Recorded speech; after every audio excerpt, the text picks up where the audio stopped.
Hey, what is going on, guys? It is Hawksness here, back with another Call of Duty mobile video. In today's video, we're going to be looking at the brand new assault rifle, the HBRa3. Currently, the gun is only accessible in the brand new lucky draw, and I've actually seen a lot of people that are able to pull it very quickly within the like 3 pulls, but personally, it took me the entire lucky draw, which equated to 11,400 CP, so right around like $110, $120. So with the potential price tag of being that high, this video is going to be designed to basically let you guys know my thoughts on the gun and how good it is, as well as showing you guys some statistics on the actual weapon. And when I say statistics, I'm not talking about the weapon statistics here, like the ones on the bottom right, because those statistics really aren't that accurate. The stats that we're going to be looking at are going to be the stats that actually like matter to the gun. We'll actually be testing it inside of the game, looking at the exact damage, the exact range, the exact fire rate, all of the time to kills and stuff like that, and basically comparing it to the Type25 and the Ak117, because as of right now, the Ak117 and the Type25 are the 2 best ARs inside of Call of Duty Mobile. The Type25 being the best close to mid-range, and the Ak117 being the best long range.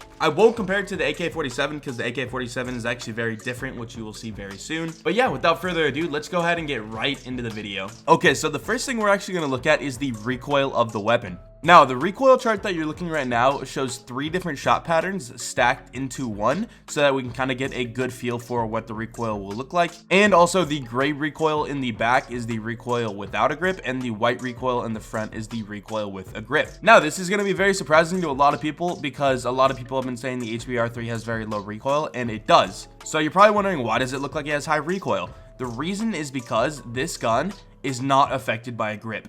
A foregrip absolutely does nothing to the gun. It has 0 effect on the recoil. So the recoil with and without a grip are actually identical. And I also want to mention that I have the Lk24 here as a comparison for the recoil, because it's probably the gun that is the most similar in recoil. So as you can tell, the HBR3 has not a lot of horizontal recoil. When the recoil trees are actually stacked like this, it does make it look like it has a decent amount of recoil horizontally, so side to side. But I can tell you guys that is not the case. It has almost no horizontal recoil.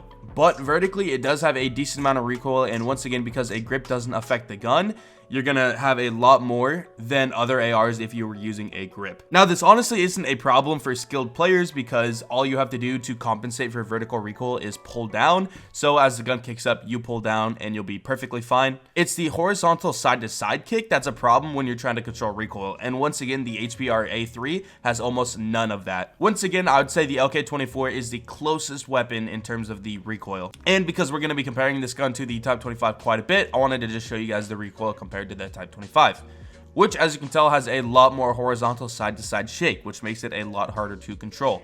Okay, so now what we're going to be looking at is the recoil of the guns without a grip and separating the recoil tree, so we can look at it a little bit more. And as you can tell, once again, it's the exact same story. The HBR has almost no side to side kick, really. It does a little bit, but basically all guns are going to kick to the side a little bit. And then the Type25 has a little bit more, and then the Lk24 is very, very, very similar. Although, once again, the Lk24 actually does have a little bit more side to side kick. So yeah, that is it for the recoil. So as you can tell, this gun has very manageable recoil. The most important thing you should take away from this, though, is that the grip actually does not affect the weapon at all. All right, so next up, let's go ahead and look at the damage and the range of the weapon. Okay, so now what you're looking at is a little chart that shows the damage and the range of the HBRa3 versus the Type25. I do want to say that the HBRa3 currently is only in the game with one skin, and that is the Dragon Dance skin, which is an epic skin, so it does boost the range of the weapon a little bit. And you're actually able to see the ranges and the damages of this weapon on the 3rd slot where it says HBRa3 Dragon. But because a lot of people are waiting for when this gun is actually free to play and there's a free version of it, I wanted to also include what the gun will actually look like when it doesn't have this range perk. So on the bottom is my best prediction of what the weapon will look like when it has a free to play version. And as you can tell, the only difference is the ranges do get reduced just a little bit. But yeah, so this is the damages and the ranges of the Type25 versus the HBRa3. And as you can tell, the HBRa3 does a little bit more damage for a little bit longer, and then after that they get pretty similar, and then at long range it falls off pretty hard. Now, this chart is not going to give you guys the full story, because this chart does not take into account like the fire rate and all that, which, by the way, let's really quickly talk about the fire rate. The fire rate of the HBRa3 has a bullets per second of 11.613, which means a rounds per minute of 697. This fire rate is right between the BK57 and the AK117. So as you can tell, it fires extremely fast, right below the Type25 and the AK117. So yeah, now that we know the fire rate and the damage of the gun, let's go ahead and look at the time to kill of the gun, which is basically how long it actually takes to kill someone with this weapon compared to the Type 25.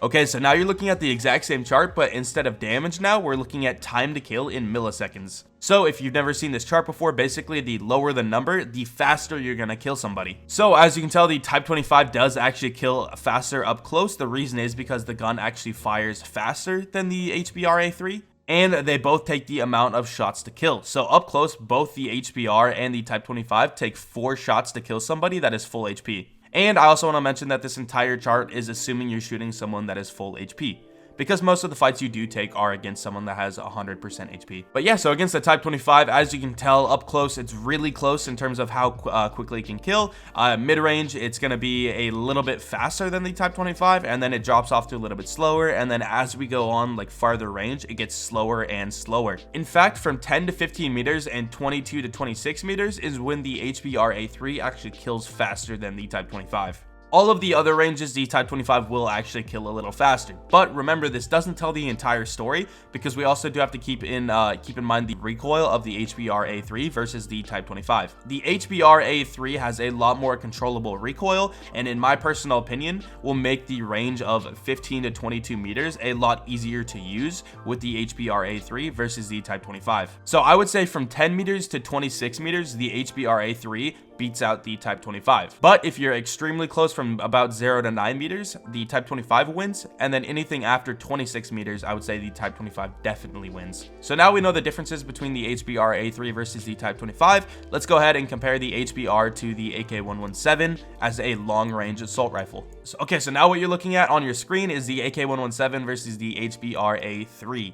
And once again, this will be in terms of the time to kill. So as you can tell, up close, the HBRa3 wins, and then as we get farther and farther away, it scales off and isn't as good as the Ak117. And then if we look at the maximum range tier of the HBRa3, which is going to be right around 38 meters with a free-to-play version of the HBRa3, the time to kill of the weapon becomes 517 as opposed to the Ak117's 392. Now, once again, the HBRa3 is going to have a little bit better recoil at this range, although that really doesn't matter because the Ak117 can still laser at this range of pretty far range.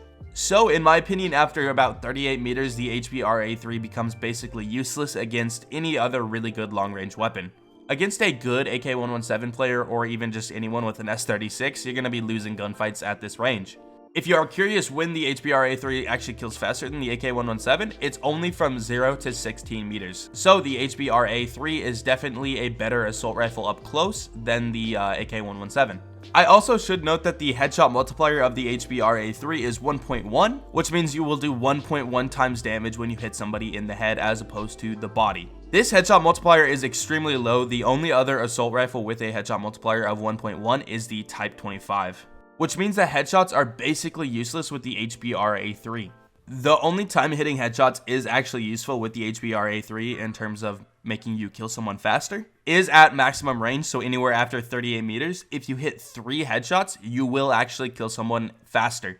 And when I say faster, I mean that normally it takes 7 shots to kill somebody, but if you hit 3 body shots and then 3 headshots, and not specifically in that order, but if you can hit 3 body shots and 3 headshots, you'll actually kill the opponent in 6 shots. 3 headshots at this range is extremely difficult and almost near impossible, so I would not recommend it. So now let's go ahead and breeze through some of the other statistics of the weapon. The ADS time that I found for the gun was 260 milliseconds with iron sights and 233 milliseconds with optical attachments. This is the exact same ADS time that I have found for almost every other assault rifle, so personally I don't think it's any different.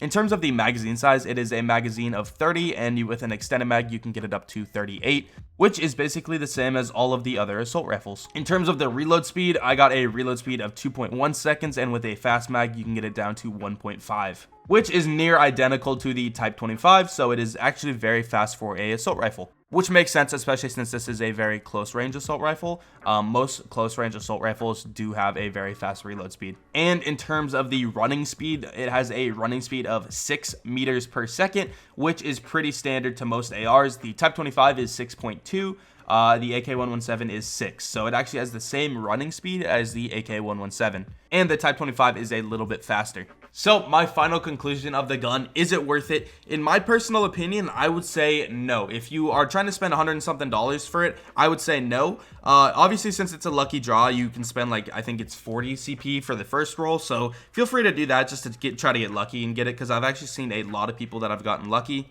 Do I think you should spend money to get the weapon? No, I think you should wait till it's free. It's actually not as OP as I thought it was when I first was trying it out. The reason I thought that was because I was using it mid-range. But the farther away you get, the worse it becomes by far, and you're going to be losing a lot of gunfights against other better long-range weapons. If I could use either this gun, the Type25, or the Ak117 in ranked, personally, I would say the Type25 is still my go-to gun, although I do think this weapon could 100% compete in ranked. I don't think it's better than any other gun. I don't actually think it needs a nerf. I think it's in a very good place, especially considering that a grip does not affect the recoil, so you actually do have to be pretty skilled to use the weapon. With that being said, once again, I think it's a very good weapon. The fact that it can compete with the Type 25 at around mid-range is actually insane, because there's basically no other ARs that can compete with the Type 25 within that range. So we definitely know it's good. It is not bad. I do think it's a top 3 AR right now. If I personally could rank them, I'd probably say the Type 25, the HBR, and then the Ak117, but it depends on your playstyle and what ranges you're playing at.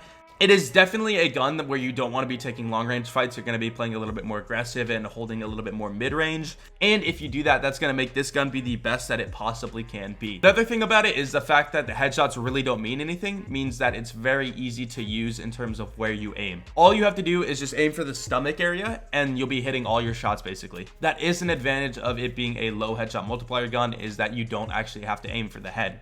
So in terms of my recommended loadout, I do personally think a red dot sight is the best on it. The iron sights are decent, it's up to you. In my opinion, I would take an extended mag because it shoots fast, a quick draw just so you can ADS a little bit quicker since you are playing a little bit more aggressive with this weapon, and a stock to help you take those mid-range fights a little bit better and help you not get hit when you're strafing side to side. And obviously we are not adding a foregrip because it is useless. So with that being said, I hope you guys did enjoy this video. Let me know what you guys think of this weapon down below, and if you guys have actually tried it, especially let me know what you guys think and if you agree with all the things that I said. And before I go, I want to give a huge shout out to our channel members, especially our mega fans and above, which are Rohan D as a brand new supporter, Fort Chug Jug, Dopey Gaming, MGC Gaming as a elite fan, PUBG Master 327, and CBK Esports and Red Zero as ultimate fans. If you guys want to support the channel, you can see how to do so on your screen right now. And with that being said, I will see you guys later. Peace.